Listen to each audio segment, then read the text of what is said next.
So after a long day of solo parenting, I would like to give an update because they went to bed at 7:30, and I feel like that's a parent win. I'm exhausted, and I know you can probably see it, but I wanted to talk a little bit about family today. I was listening to an interview with Judy Cho and one of the Strong sisters who has CIRS as well. And she said that the hardest part of all of this has been the family. The hardest part has been being a burden to other people. The hardest part has been nobody believing you and almost just, it's like a never-ending gaslighting loop, trying to explain what's been going on and trying to get help and trying to fix it. I get it. I've been sick for a long time. We have tried hundreds of different things. I have continued to cut my diet and cut my diet and cut my diet. I have tried more exercise. I have tried more sunlight. I have tried different parasite protocols because they claim everything is in your gut. And so if it's not working, maybe it's parasites, you know? I have tried every supplement under the sun. I have tried so much in the past 10 years. And it just doesn't get me better. I mean, it might temporarily make me feel better because some of the things that I'm doing just naturally would make everyone feel better. Carnivore. It would naturally make everyone feel better, but it's not the root. Like, if I can't eat without getting sick, there's something wrong. And I don't want to live like this forever. It's been 10 years and I can't plan things with my kids. I can't volunteer to help with their activities because there's a 50% chance I'm gonna get sick halfway through. And I'm gonna look fine and I'm gonna act fine, but the truth is that I'm not feeling good. I was my daughter's Girl Scout leader. I had to step down because I just didn't have the energy and I got sick after every single meeting.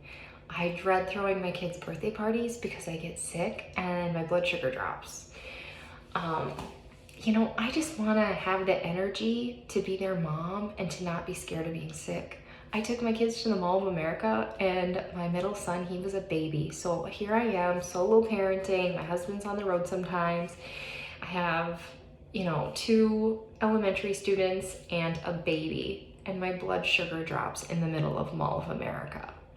And I have to sit down and I nearly pass out while I'm alone with my 3 kids. Like, this isn't functionable. I can't drive hardly. I can only drive in town, and sometimes I have to call and ask other people to drive because my arms and legs go numb, because I get lightheaded, because I get foggy. This isn't functionable. So to just say it's in my head and no, we can't help you, and deny that this is a real thing is just so hard, because I feel like I was so excited when I first found out that this could be the thing. This is the thing. And we could get better. I've seen people get better. I can get better. These symptoms can go away. I can be a mom. I can get my brain back. I can drive again. I can eat. I would love to choose to eat healthy instead of having to eat healthy or paying. I mean, we're talking, I haven't had ice cream in 10 years because it would literally make me so sick I'd be in bed for days. So I just don't even, there's very little joy in eating anymore. Anyway, so back with the family. So I get it. I've tried 100,000 things. I've spent tons of money on supplements. They've seen me take handloads of supplements. They've seen me try all these protocols. They've seen me try all these different fasts, and it didn't work. And this one is very big. We have to renovate our house. We have to pay for a second place to live. We have to pay for all these appointments out of pocket. We have to pay for our labs out of pocket. It's big, but it's the answer. And let's say it wasn't. Let's say I'm wrong. I mean, you're not willing to try? I mean, I'm getting worse every day. There's this one thing they keep saying, and I want to say this for every CIRS patient that's behind me, because our brains aren't working super fast, so we don't come up with great comebacks. But one thing they keep saying is, well, if it was real, it'd be covered by insurance. And if it was real, you could just go to a regular doctor down the street. Well, first of all, I already went to all those doctors, and they told me either I'm fine or Yeah, it's bad, but there's no cure. Or come back when it's so bad that I can give you a pill or a surgery. That's what I've been told by every doctor. But I want to say we started since COVID, because all the clinics were shut down, we started working with providers that run their own practices, and often that's not covered by insurance because it's a small practice without a billing. They don't have billing, so this isn't like a new concept to my family at all. But anyway, I digress. Today I played around with, let's please them. Let's go to the clinic and I'm open to anybody who's willing to help me. So I call and I say, hey, I need to schedule an appointment with neurology because I know that I'm having some brain issues. There's some serious neurological stuff going on. They tell me you have to go to your you have to go to your primary care first and get a referral here. So I have to go to a doctor to tell me to go to another doctor. So I have to pay for that. I have to haul my kids in while I'm sick. I have to drive there and I have to pay for it. Just a nothing appointment so that I can go to the other doctor because I already know I need to go there. Another thing though is this is a multi-system, multi-symptom syndrome. So not only do I need to go to neuro, I need to go to endocrinology because my insulin is off, my hormones are off, my autoimmune is off. Because my hormones are off, I also need to go to the gynecologist. I also probably need to go to nerve people. I can't think of all the names because I'm having brain issues. But I would need to go to like 10 different doctors and they're not going to give me a cure. They're going to treat the symptom that refers to their practice. So we're not going to save money even if it's covered by insurance.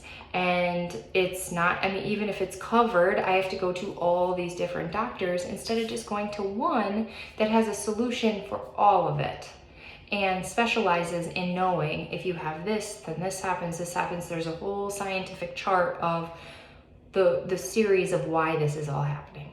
So anyway, so I just played that out in my head today and I was just thinking, this is nonsense. And it's part of like the gaslighting. I have to repeat this over and over and over and over and over again, and they just keep saying the same things, which shows me they're not listening to me at all.